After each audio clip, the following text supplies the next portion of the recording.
The Mishnah continues and it says that Amitrachek min hakavod, someone that keeps far from honor.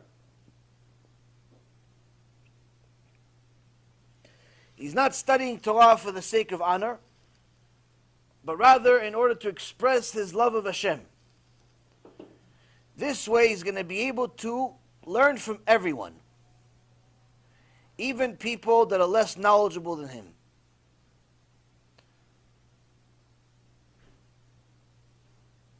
A person that wants this Keter Torah has to become a vessel, has to become a vessel. What is a vessel? All of you have heard me say, and I'm sure many other teachers say, that Avraham, Yitzchak, and Yaakov, and David HaMelech were all the ones that held up the chariot of the Torah. But Torah is nothing, it's not physical. It's not physical. It's a spiritual thing. So what does it mean, a chariot? What, is there like a horse chariot? And there's a book of Torah on it, the Chumash, Art Scroll, what's on it? Chachamim explain that Avraham, Yitzchak, and Yaakov, and David HaMelech all purified themselves, became so holy that they became the vessel to deliver the Torah, Akdosha, to the world. To deliver the Shekhinah to the world. Meaning that Hashem didn't need anyone's help, per se. But someone that purified themselves, that made themselves so holy, that became a true Avdei Hashem, true servants of Hashem, true slaves of Hashem. You are the vessel I want to bring myself to the world through. You're the delivery system. You're the tube. Why? Because you are like the Torah. A person that wants to inherit this Keter Torah needs to do things that make them into a kosher vessel. So when the Torah of Shamayim wants to enter your neshama, wants to enter your body, it's not being rejected by bad midot. Because if you have bad midot, the Torah cannot enter. You may learn a few things, and you may know a few things by heart. But the Chachamim say in the Gemara, Lo b'shamayimi. This Torah that he has, that he's teaching, that is full of ga'ava, is full of pride, full of all types of things that are against the Torah, it's not from Shamayim. He just learned it like a history book. He learned it like a scholar, like from Oxford University, not a scholar from the Bet Midrash. So a person that wants to bring the Shekhinah to his house, bring the Shekhinah to the Bet Midrash, bring the Shekhinah to his life, has to make themselves into a vessel. And one of the main things that Hashem requires from us is to stay away from things that he hates. One thing that Hashem hates is gava, pride. To'evat Hashem kol gvalev. Hashem considers anyone that's arrogant disgusting. The same way we see a dead animal in the middle of the street splattered everywhere as disgusting, that's what Hashem thinks. He also thinks it's disgusting. Just like if you're not a farm boy and you go to a farm for the first time and you smell the manure of all the animals, you think it's disgusting. Hashem thinks that pride is even more disgusting.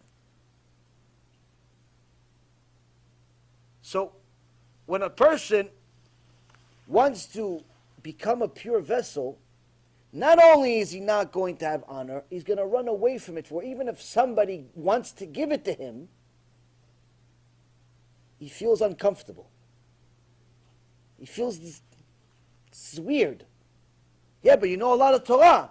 I know a lot of Torah. What Torah? What are you talking about? Wait, just give a 20-hour shiur. So, you know how much Torah there is? he starts realizing, where do I actually belong in the grand scheme of things? Where do I belong in the grand scheme of things? Because a real Torah scholar realizes how far he is from perfection. A person that's looking to become a kosher vessel, that can carry the Holy Torah, that can accept the Shekhinah, realizes that they are far, far, far away from perfection. Not far away that they should be depressed and let the Yetzer Hara run their life. No. But far away in a perspective where they realize they have so much more to do. What they've done, they're expected to do. And what they haven't done, they're also expected to do. You know, many people take pride in telling you the truth. Like, they say to you, tell you the truth, such and such, such. Like they make like it's a statement. It's a figure, it's a figure of speech. It's become part of people's language. No, tell me the truth. What do you think? What do you want me to tell you to lie? Or somebody told me recently something I didn't really want to hear. He said, yeah, but at least I told you the truth. And I'm thinking to myself, the rest of the day, I forgot about what I didn't want to hear, and I'm thinking about this thing the whole time. And I'm thinking to myself, wait, he's saying to me, well, at least I told you the truth. So what? He thinks that it's like he deserves a reward for telling the truth? Like you're going to get a cookie for saying the truth? It's expected for you to say the truth, for heaven's sake. That's supposed to be the default. The default is the truth. You're not supposed to get a cookie for it. You're not supposed to take pride in telling the truth. Same thing as you're not supposed to take pride in doing what you're supposed to do. Like you can't say, oh yeah, I studied 2 hours yesterday. Oh, chazak u'baruch. Ah, just chazak u'baruch. What am I doing? Give you a party? You're supposed to. Supposed to. Oh, honey, I brought groceries. Oh, thank you. Why? Just thank you? That's it? Just thank you? What do you want me to do? A party? Oh, honey, I put the kids to sleep. Oh, thank you. Why? Just thank you? That's it? What, you think it's easy? What do you want to do? Thank you. Thank you. I appreciate it. Fine. But the point is that people overestimate what they're entitled to. When in reality, it's the things that we do many times are what we're supposed to do. And yes, you're supposed to show appreciation for everything. We've talked about that. Gratitude is the foundation of good. But that appreciation is for other people, not for yourself. You should appreciate and be grateful for other people's stuff, not expect other people to be grateful for you. If they are, fine. But don't say, oh, why? That's it? You're just going to eat that pizza without saying a separate bracha for me? You said Birkat HaMazon for Hashem. What about me? I bought the pizza. You know how hard I worked to make this money for this pizza? Should have like a separate Birkat HaMazon for me, no?